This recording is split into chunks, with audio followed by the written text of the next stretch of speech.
1956 में हमारा एमपी ऐसा दिखता था, लेकिन आज ऐसा दिखता है। तो चलो जानते हैं यहाँ से यहाँ तक का सफर। तब एमपी में 43 डिस्ट्रिक्ट्स थे, जो साल 2000 तक 61 डिस्ट्रिक्ट्स बन चुके थे। 1 नवंबर 2000 को छत्तीसगढ़ को एमपी से अलग करके एक नया स्टेट बनाया गया और हमारे एमपी में बच गए 45 डिस्ट्रिक्ट्स। फिर 2003 में अशोकनगर, बुरहानपुर और अनूपपुर बने। 2008 में अलीराजपुर, सिंगरौली और शहडोल बने। 2013 में आगरमालवा और 2018 में निवाड़ी जिला बनाया गया और रिसेंटली 2023 में छिंदवाड़ा से पांडुरना, रीवा से माऊगंज और सतना से मैहर जिला बनाया गया।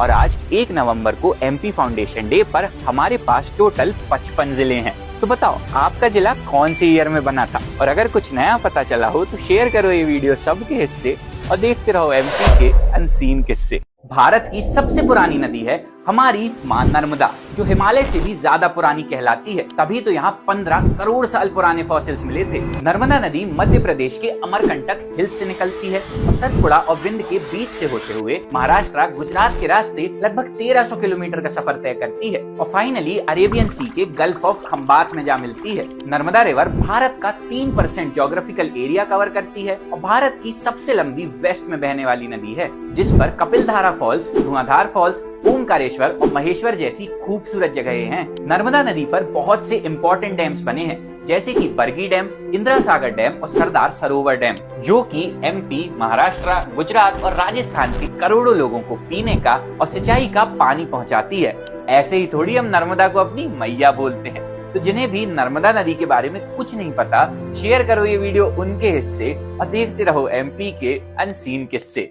क्या आपको पता है हमारे एमपी को नदियों का मायका कहते हैं, क्योंकि यहाँ 200 से ज्यादा छोटी बड़ी नदियां हैं और इनमें सबसे इम्पोर्टेंट है नर्मदा, ताप्ती, चंबल, बेतवा, सोन, माही और वैनगंगा। हालांकि एमपी में इंडिया की सिर्फ 6% पॉपुलेशन रहती है, हमारे पास इंडिया का 9% ग्राउंड वाटर है और 80,000 से ज्यादा छोटी बड़ी वाटर बॉडीज हैं। लेकिन इस सब के बावजूद बुंदेलखंड जैसे रीजन्स में पानी की कमी बनी रहती है। इसी प्रॉब्लम को सॉल्व करने के लिए भोपाल में international perspectives in water and environment conference हो रही है, जहां 8, 9 और 10 जनवरी को वाटर मैनेजमेंट और सॉल्यूशंस पर बातचीत होगी, जैसे कि केन बेतवा लिंक प्रोजेक्ट। मैं तो ये इवेंट अटेंड करूंगा ही। तो अगर आप भी इस इवेंट में आना चाहते हो और मुझसे भी मिलना चाहते हो तो रजिस्ट्रेशन की सारी डिटेल्स कैप्शन में है, क्योंकि जब तक हम पानी की प्रॉब्लम्स पे बात नहीं करेंगे उनका सोल्यूशन भी नहीं मिलेगा। इसीलिए शेयर करो ये वीडियो सबके हिस्से और देखते रहो एमपी के अनसीन किस्से।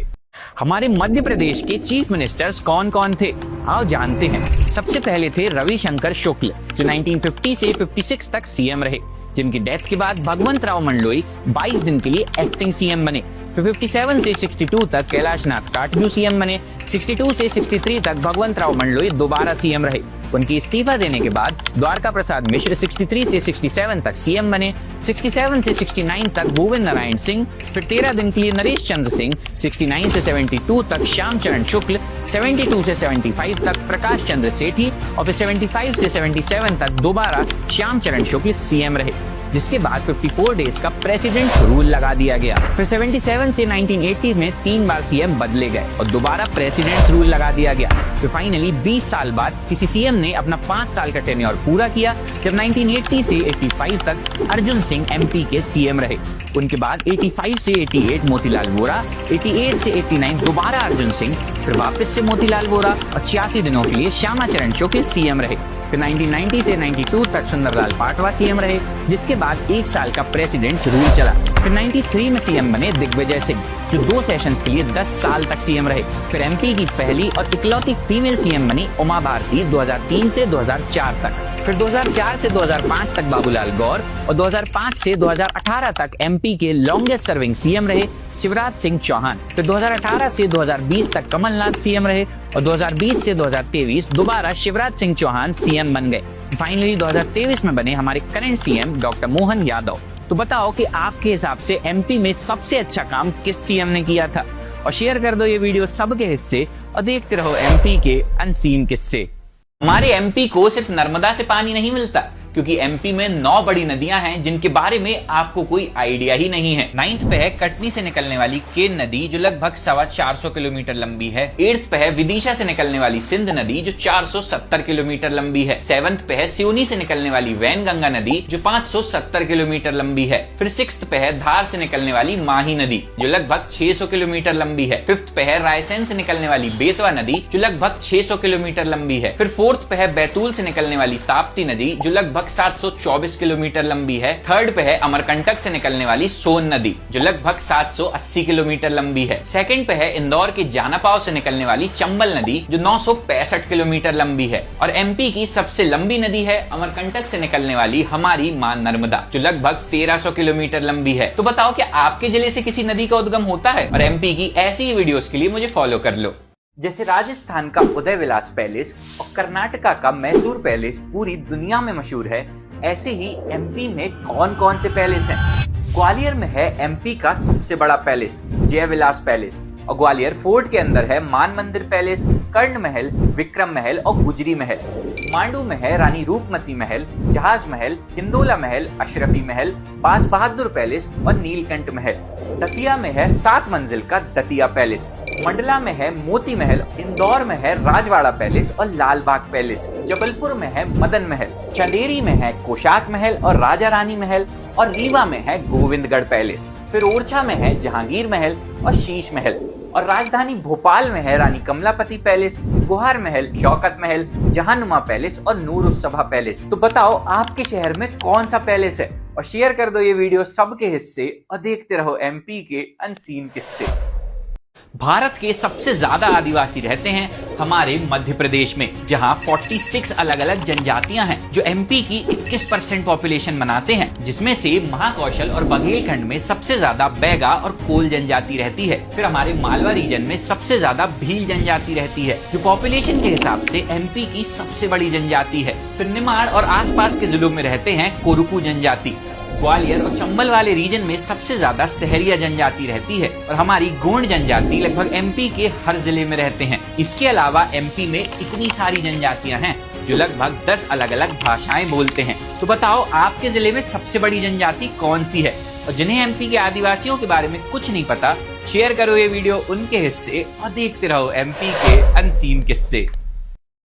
मध्य प्रदेश में घूमने के लिए सिर्फ खजुराहो और उज्जैन है। अगर ऐसा कोई बोले तो उसे बस ये वीडियो दिखा देना, क्योंकि हमारे एमपी में है ग्वालियर फोर्ट, जहां हैं 2 बड़े महल, कई से प्राचीन मंदिर, एक गुरुद्वारा और भी बहुत कुछ। हमारी चंबल वैली में है दुनिया की सबसे लंबी रॉक आर्ट गैलरी, जहां 35,000 साल पुरानी पेंटिंग्स बनी हैं। हमारे रायसेन में है भोजेश्वर मंदिर, जहां है राजा भोज ने बनवाया हुआ एक बहुत ही यूनिक आर्किटेक्चर। हमारे मंदसौर में है हजारों साल पुरानी धमनार केव्स, जहां पत्थरों को काट कर 51 केव्स, एक मंदिर और इवन प्रॉपर कमरे बनाए गए थे। हमारे बुरहानपुर में बना पर्शियन स्टाइल का खूनी भंडारा, जिसने यहाँ के लोगों को 300 साल तक वाटर सप्लाई किया था। और हमारे मंडला के गोंड स्टाइल मॉन्यूमेंट्स, जहाँ बहुत से खूबसूरत महल बने हुए हैं। एंड बेस्ट पार्ट, ये 6 हिस्टोरिकल प्लेसेस यूनेस्को की टेंटेटिव वर्ल्ड हेरिटेज साइट्स की लिस्ट पर है, जो ना सिर्फ एमपी बल्कि पूरे भारत के लिए गर्व की बात है। इसीलिए शेयर करो ये वीडियो हर भारतीय के हिस्से और देखते रहो एमपी के अनसीन किस्से। जैसे पंजाब में चलते हैं पंजाबी गाने, महाराष्ट्र में चलते हैं मराठी गाने, ऐसे ही हमारे मध्य प्रदेश में कौन से गाने चलते हैं? अरे कहने लगे मुँह से बब्बा, तेरी बउरी के कहने लगे मुँह से बब्बा, कहाँ गौ चिलम तमाकू को डब्बा। हमारे बुंदेलखंड में चलता है आल्हा गायन, भोला गीत, देवरी गायन, जवार गीत और जगदेव का पूरा। हमारे निमाड़ में चलता है कलगी तुर्रा और निर्गुनिया गायन। फिर हमारे मालवा में चलता है भर्तृहरि, संजा गीत, बरसाती बरता और ध्यान गायन। हमारे बघेलखंड में चलते हैं वासुदेव गायन, विदेशिया गायन और बिरहा गायन। इसके अलावा हमारे मैयर को कहते हैं एमपी की संगीत राजधानी, क्योंकि यहीं पे उस्ताद अलाउद्दीन खान ने मैयर घराने की शुरुआत की थी। और हमारा ग्वालियर है UNESCO declared city of music, जो मियां तानसेन और उस्ताद हाफिज अली की नगरी है। तो अब अगर कोई आपसे पूछ लेना कि एमपी में कौन सा म्यूजिक चलता है, तो बस शेयर कर देना ये वीडियो उसके हिस्से और कहना देखते रहो एमपी के अनसीन किस्से। जैसे कश्मीर में बनती है पश्मीना, तमिलनाडु में बनती है कांजीवरम साड़ी और लखनऊ की फेमस है चिकनकारी, ऐसे ही हमारे मध्य प्रदेश में कौन सा हैंडलूम फेमस है? हमारे अशोकनगर के चंदेरी में बनती है चंदेरी साड़ी, जो अपनी सिल्क और कॉटन की प्रीमियम फिनिश वाली साड़ियों के लिए जानी जाती है। फिर हमारे खरगोन के महेश्वर में बनती है महेश्वरी साड़ी, जो अपनी रिवर्सिबल और जरी वाली बॉर्डर के लिए जानी जाती हैं। हमारे धार में बनते हैं बाघ प्रिंट के कपड़े, जो अपने फ्लोरल और ज्योमेट्रिकल प्रिंट्स के लिए मशहूर है। हमारे उज्जैन के भैरवगढ़ में बनते हैं बटिक प्रिंट के कपड़े, जो 2000 साल से ज्यादा पुराना आर्ट है। फिर हमारे नीमच के तारापुर में बनते हैं नंदना प्रिंट वाले कपड़े, जो कि भील ट्राइब के लोगों के फेवरेट होते हैं। और हमारे भोपाल में होता है जरी जरदौजी का काम, जो मशहूर है अपनी प्रीमियम हैंड एम्ब्रॉयडरी के लिए। क्या आपको पता था एमपी के इस यूनिक हैंडलूम के बारे में? अगर नहीं तो चलो शेयर करो ये वीडियो सबके हिस्से और देखते रहो एमपी के अनसीन किस्से। जैसे आगरे का पेठा और नागपुर के संतरे पूरी दुनिया में मशहूर हैं, ऐसे ही हमारे मध्य प्रदेश के शहर कौन से प्रोडक्ट्स के लिए जाने जाते हैं? आओ जानते हैं इस one district one product series के पार्ट 3 में। इसमें हर डिस्ट्रिक्ट से एक स्पेशल प्रोडक्ट आइडेंटिफाई किया गया है, जैसे कटनी का कटनी स्टोन, जबलपुर के मटर, शहडोल की हल्दी, सिवनी के सीताफल और बालाघाट के चिन्नौर चावल की बहुत ज्यादा डिमांड है। ऐसे ही हरदा, रीवा और देवास का बेम्बू, अनूपपुर, डिंडोरी, सिंगरौली और मंडला का कोदू कुटकी और सीधी के कालीन भी काफी चर्चा में हैं। इसी लिस्ट में सतना के टमाटर, होशंगाबाद का टूरिज्म और अलीराजपुर और उमरिया की महुआ भी शामिल है। तो बताओ आपके डिस्ट्रिक्ट का कौन सा प्रोडक्ट फेमस है? जानने के लिए इस सीरीज के पहले 2 पार्ट्स देखो और शेयर कर दो ये वीडियो सबके हिस्से और देखते रहो एमपी के अनसीन किस्से। एक 15 साल का लड़का जिसे अंग्रेजों ने जेल में तो डाल दिया पर कभी कैद नहीं कर पाए, जिसने अंग्रेजों को अपना नाम आजाद और पता जेल बताया। आओ जानते हैं चंद्रशेखर आजाद की कहानी इन डे 1 ऑफ एमपी के स्वतंत्रता सेनानी। आजाद का जन्म 1906 में एमपी के अलीराजपुर जिले में हुआ था। वे महज 15 साल की उम्र में नॉन कोऑपरेशन मूवमेंट से जुड़ के क्रांतिकारी बन गए। 1925 में अपने साथियों के साथ मिलकर उन्होंने एक ट्रेन से सरकारी खजाना लूटा, क्रांति के लिए फंड इकट्ठे किए और काकोरी ट्रेन कांड को अंजाम दिया, जिसमें उनके साथी तो पकड़े गए पर वो भाग निकले। जिसके बाद उन्होंने एक अंग्रेज पुलिस वाले को असैसिनेट किया और वाइसरॉय की ट्रेन लूटने की कोशिश भी की। इस सब के बावजूद अंग्रेज उन्हें कभी पकड़ नहीं पाए, लेकिन एक पुलिस एनकाउंटर में वो घायल हो गए। तब महज 25 साल की उम्र में उन्होंने अंग्रेजों के हाथों मरने की बजाय खुद के प्राण लेना ज्यादा सही समझा और वो हमेशा के लिए हम भारतीयों के दिल में अमर हो गए। इसीलिए शेयर करो ये वीडियो हर भारतीय के हिस्से और देखते रहो एमपी के स्वतंत्रता सेनानियों के अनसीन किस्से। इन दोनों राजाओं को अंग्रेजों ने तोप से बांधकर उड़ा दिया था और सबसे दर्दनाक मौत दी थी, लेकिन क्यों? आओ जानते हैं राजा शंकर शाह और रघुनाथ शाह की कहानी इन डे 2 ऑफ एमपी के स्वतंत्रता सेनानी। गोंडवाना के राजा थे शंकर शाह और उनके बेटे रघुनाथ शाह, जिन्होंने 1857 के विद्रोह में अंग्रेजों के खिलाफ बगावत की थी। बंदूक या तलवार से नहीं, अपनी कविताओं और छंदों से पूरे राज्य में विद्रोह की आग फैला दी, जिससे भड़क कर अंग्रेजों ने उन्हें हिरासत में लिया और कहा कि अंग्रेजों से हाथ मिला लो। पर वो कहाँ झुकने वाले थे, साफ इनकार कर दिया। तब पिता पुत्र को 14 सितंबर को बीच बाजार में तोप से उड़ाने की सजा सुनाई गई। इन वीर पुत्रों के बलिदान को याद रखने के लिए जबलपुर में ये स्मारक बना है, लेकिन इनकी कहानी बहुत ही कम लोगों को पता है। इसीलिए शेयर करो ये वीडियो सभी भारतीयों के हिस्से और देखते रहो एमपी के स्वतंत्रता सेनानियों के अनसीन किस्से। 1857 के इस लेटर ने पूरे ब्रिटिश एम्पायर को हिलाकर रख दिया था और गांधी जी या नेताजी ने नहीं, ये लेटर लिखा था एक रानी ने। आओ जानते हैं रानी अवंतीबाई की कहानी इन डे 3 ऑफ एमपी के स्वतंत्रता सेनानी। जब गोंडवाना राज्य के रामगढ़ में राजा का देहांत हुआ तो अंग्रेजों ने उसे ब्रिटिश एम्पायर का हिस्सा बना दिया। इस बात पर रानी बहुत गुस्सा हुई और अपनी प्रजा को एक लेटर लिखा, देश की रक्षा के लिए या तो कमर कस लो या चूड़ी पहनकर घर में बैठो। जिसके बाद सभी में अंग्रेजों के खिलाफ विद्रोह की भावना जाग उठी और 4000 लोगों के साथ मिलकर रानी ने डट के अंग्रेजों का सामना किया। अंग्रेजी सेना के इतने मजबूत होने के बाद भी वो अपनी आखिरी सांस तक लड़ती रही, लेकिन सरेंडर नहीं करा और अंग्रेजों के हाथों मरने की बजाय खुद ही अपने प्राण ले लिए। जिसने झांसी की रानी को इंस्पायर किया, आज उनका जिक्र कहीं नहीं है, ना ही किसी किताब में, ना ही किसी न्यूज चैनल पे। इसीलिए शेयर करो ये वीडियो हर भारतीय के हिस्से और देखते रहो एमपी के स्वतंत्रता सेनानियों के अनसीन किस्से। नवंबर 1889 न्यूयॉर्क टाइम्स में छपा कि रॉबिन हुड ऑफ इंडिया पकड़ा गया। इस खबर ने पूरे देश को हिला कर रख दिया। लेकिन कौन था ये रॉबिन हुड जिसने अंग्रेजों का जीना हराम कर दिया था? चलो देखते हैं इस रॉबिन हुड की कहानी इन डे 4 ऑफ एमपी के स्वतंत्रता सेनानी। मध्य प्रदेश के खंडवा जिले में जन्म हुआ आदिवासी क्रांतिकारी तांत्या भील का, जिन्हें लोग तांत्या मामा कहकर बुलाते थे। 1857 की क्रांति में सतपुड़ा के जंगलों में मामा ने अंग्रेजों के खिलाफ जंग शुरू कर दी, वो भी सिर्फ 15 साल की उम्र में। वे अंग्रेजों से खजाना लूटकर गरीब और जरूरतमंद आदिवासियों में बांट देते थे। गुरिल्ला वॉरफेयर में माहिर 12 साल तक वो अंग्रेजों से लड़ते रहे और बार बार पकड़े जाने के बाद भी जेल से फरार हो जाते। इसीलिए 1889 में उनके अरेस्ट पर न्यूयॉर्क टाइम्स ने उन्हें रॉबिन हुड ऑफ इंडिया कहा था। लेकिन आज उनका जिक्र ना तो किसी हिस्ट्री बुक में है, ना ही किसी मूवी में। इसीलिए शेयर करो ये वीडियो हर भारतीय के हिस्से और देखते रहो एमपी के स्वतंत्रता सेनानियों के अनसीन किस्से। 1856 में हमारा एमपी ऐसा दिखता था, लेकिन आज ऐसा दिखता है। तो चलो जानते हैं यहाँ से यहाँ तक का सफर। तब एमपी में 43 डिस्ट्रिक्ट्स थे, जो साल 2000 तक 61 डिस्ट्रिक्ट्स बन चुके थे। 1 नवंबर 2000 को छत्तीसगढ़ को एमपी से अलग करके एक नया स्टेट बनाया गया और हमारे एमपी में बच गए 45 डिस्ट्रिक्ट्स। फिर 2003 में अशोकनगर, बुरहानपुर और अनूपपुर बने। 2008 में अलीराजपुर, सिंगरौली और शहडोल बने। 2013 में आगरमालवा और 2018 में निवाड़ी जिला बनाया गया और रिसेंटली 2023 में छिंदवाड़ा से पांडुरना, रीवा से माऊगंज और सतना से मैहर जिला बनाया गया। और आज 1 नवंबर को एमपी फाउंडेशन डे पर हमारे पास टोटल 55 जिले हैं। तो बताओ आपका जिला कौन से ईयर में बना था? और अगर कुछ नया पता चला हो तो शेयर करो ये वीडियो सबके हिस्से और देखते रहो एमपी के अनसीन किस्से। क्या आपको पता है हमारे एमपी को नदियों का मायका कहते हैं, क्योंकि यहाँ 200 से ज्यादा छोटी बड़ी नदियां हैं और इनमें सबसे इम्पोर्टेंट है नर्मदा, ताप्ती, चंबल, बेतवा, सोन, माही और वैनगंगा। हालांकि एमपी में इंडिया की सिर्फ 6% पॉपुलेशन रहती है, हमारे पास इंडिया का 9% ग्राउंड वाटर है और 80,000 से ज्यादा छोटी बड़ी वाटर बॉडीज हैं। लेकिन इस सब के बावजूद बुंदेलखंड जैसे रीजन्स में पानी की कमी बनी रहती है। इसी प्रॉब्लम को सॉल्व करने के लिए भोपाल में international perspectives in water and environment conference हो रही है, जहां 8, 9 और 10 जनवरी को वाटर मैनेजमेंट और सॉल्यूशंस पर बातचीत होगी, जैसे कि केन बेतवा लिंक प्रोजेक्ट। मैं तो ये इवेंट अटेंड करूंगा ही। तो अगर आप भी इस इवेंट में आना चाहते हो और मुझसे भी मिलना चाहते हो